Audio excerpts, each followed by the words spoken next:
Melintasi langit dengan langkah ringan, sang pembawa pesan para dewa. Rahasia alam semesta tersembunyi di tangannya. Lincah dan cerdik bergerak cepat ke seluruh bumi. Hermes atau Hermes, atau dalam bahasa Yunani disebut Hermes, adalah putra Zeus dan Maia. Maia adalah salah satu dari 7 nimfa Pleiades, putri-putri Titan Atlas.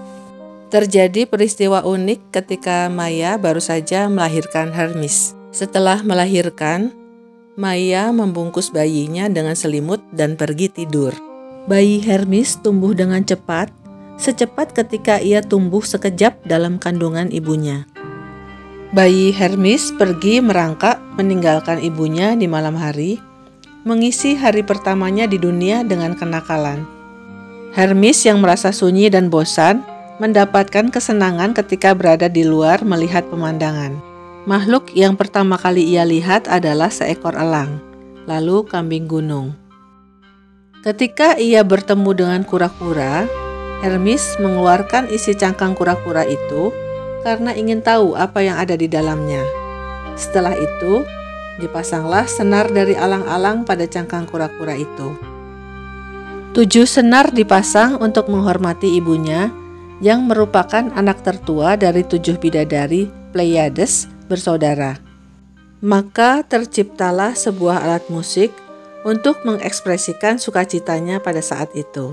Hermes pun menciptakan lagu pertamanya. Warna langit mulai berubah, pagi pun datang. Hermes melihat sekawanan sapi sedang merumput. Tampak beberapa anjing penjaga di antara para sapi itu. Hermes berjalan mendekati mereka dan memainkan alat musiknya. Musik Hermes membuat anjing-anjing penjaga itu menjadi ngantuk dan tertidur.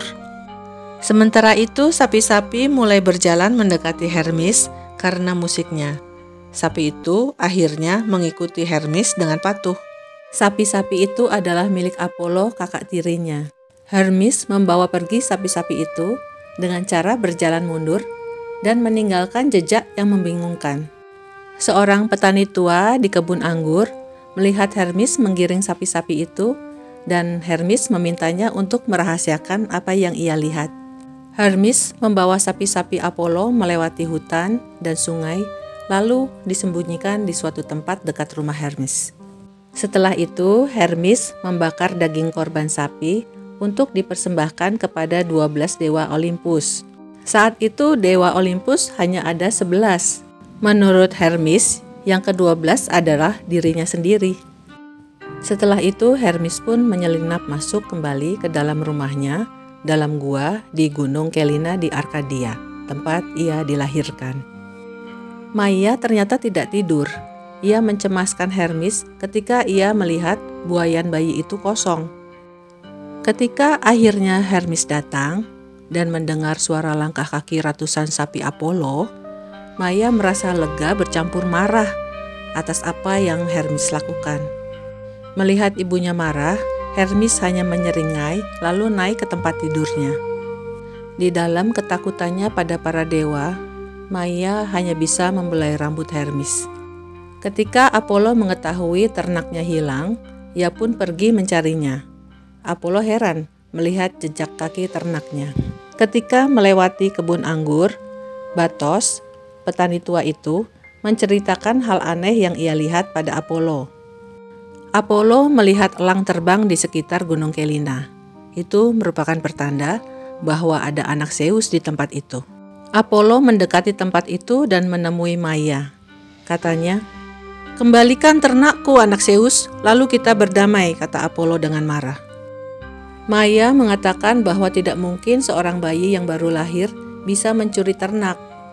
Kata Maia kepada Apollo, "Aku baru saja melahirkannya kemarin, Tuan." Hermes bangun dan keluar dari selimutnya. Maia berharap ia akan bertingkah seperti bayi pada umumnya. Namun Hermes malah berbicara, "Aku kan baru lahir kemarin, bagaimana mungkin aku bisa mencuri ternakmu, Tuan?" Apollo pun tertawa terbahak-bahak. Bagaimana mungkin bayi baru lahir bisa berbicara seperti itu? Lalu Apollo menggendong Hermes dan membawanya pergi ke Gunung Olympus, ke tempat ayah mereka, Zeus. Para dewa terkejut melihat Apollo menggendong bayi itu dan semakin terkejut ketika mendengar cerita Apollo tentang pencurian ternaknya. Hermes membela diri bahwa Apollo pembohong dan telah mengancamnya membuang ke neraka Tartarus demi sapi-sapi yang belum pernah ia lihat. Melihat kebohongan dan kenakalan Hermes, Zeus tertawa terbahak-bahak. Dan tawa Zeus semakin keras ketika Hermes mengancam Apollo, kakaknya yang dewa itu. Katanya, "Lihat saja, masa depanmu akan menyakitkan." Zeus memerintahkan agar Hermes mengembalikan ternak Apollo. Setelah itu, kembali lagi ke Olympus bersama Apollo. Sambil mengikuti jejak sapi-sapi Apollo, Hermes yang mulai bosan, lalu memainkan alat musiknya, lira yang terbuat dari cangkang kura-kura itu. Hermes bermain musik sambil menyanyikan lagu ciptaannya. Tanpa disadari Hermes, Apollo memperhatikannya dengan cermat. Wajah Apollo lembut dan tanpa kemarahan lagi. Ketika sampai di kawanan ternak itu, Apollo berkata pada Hermes, "Bagaimana bisa kamu menciptakan lagu seindah itu?" Air mata Apollo seperti akan jatuh. Apollo menginginkan alat musik itu. Hermes menawarkan sebuah kesepakatan. Apollo mendapatkan alat musik itu dan ternak Apollo menjadi miliknya, berikut posisinya sebagai gembala dewa. Apollo setuju. Lalu ketika mereka kembali ke Olympus, Zeus meresmikan transfer kekuasaan. Hermes menjadi gembala kawanan ternak para dewa. Seiring berjalannya waktu, alat musik lira buatan Hermes menjadi atribut penting bagi Apollo sebagai dewa musik. Apollo adalah pemimpin para musai atau dewi musik dan nyanyian. Sementara Hermes yang bukan bayi lagi memegang banyak peran penting. Hampir di setiap cerita mitologi, Hermes selalu muncul. Dalam mitologi Yunani kuno, Hermes dikenal sebagai pembawa pesan para dewa, menjadi pelindung para pelancong, pencuri, dan pembohong. Agak aneh ya, mengapa pencuri dan pembohong harus dilindungi? Hermes yang juga merupakan dewa pelindung penemuan, seni, sastra, dan perdagangan, memiliki ciri khas yaitu memakai sandal bersayap atau talaria yang merupakan pemberian dewi pembawa pesan Iris. Lalu topi bertepi lebar yang disebut Petasos, dan kemudian tongkat Caduceus, yaitu tongkat pemberian Apollo atas penemuan alat musik lira. Tongkat Caduceus ini juga merupakan simbol perdamaian. Hermes sering sekali muncul dalam kisah-kisah mitologi. Hermes adalah pengantar Pandora, gadis ciptaan Hephaistos yang diberikan Zeus kepada Epimetheus. Kemudian dalam kisah pertempuran antara Zeus dan Typhon, monster paling berbahaya itu, ketika Typhon berhasil memotong urat tangan Zeus dan mengurung Zeus dalam gua, Hermes yang mampu berlari lebih cepat dari cahaya berhasil mengambil urat yang terputus itu dan mengembalikannya kepada Zeus. Hermes muncul dalam kisah Orpheus ketika ia mendampingi Orpheus menghadap Hades, memohon agar arwah istri Orpheus dikembalikan. Hermes pernah meminjamkan sandal bersayapnya pada Perseus ketika Perseus hendak memenggal kepala Medusa. Hermes adalah kakek buyut Odysseus, Raja Ithaka yang cerdik itu.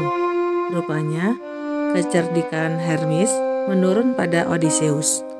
Hermes juga menolong Odysseus dalam menghadapi penyihir Kirke dan membebaskan Odysseus dari Kalipso. Di dalam perang Troya, Hermeslah yang mendampingi Raja Priamus ketika menjemput jenazah Pangeran Hektor di kemah Achilles. Hermeslah yang diutus Zeus untuk bernegosiasi dengan Hades agar Persephone bisa bersama Demeter, ibunya, selama 6 bulan setiap tahun, agar kelimpahan pangan di bumi bisa terjaga.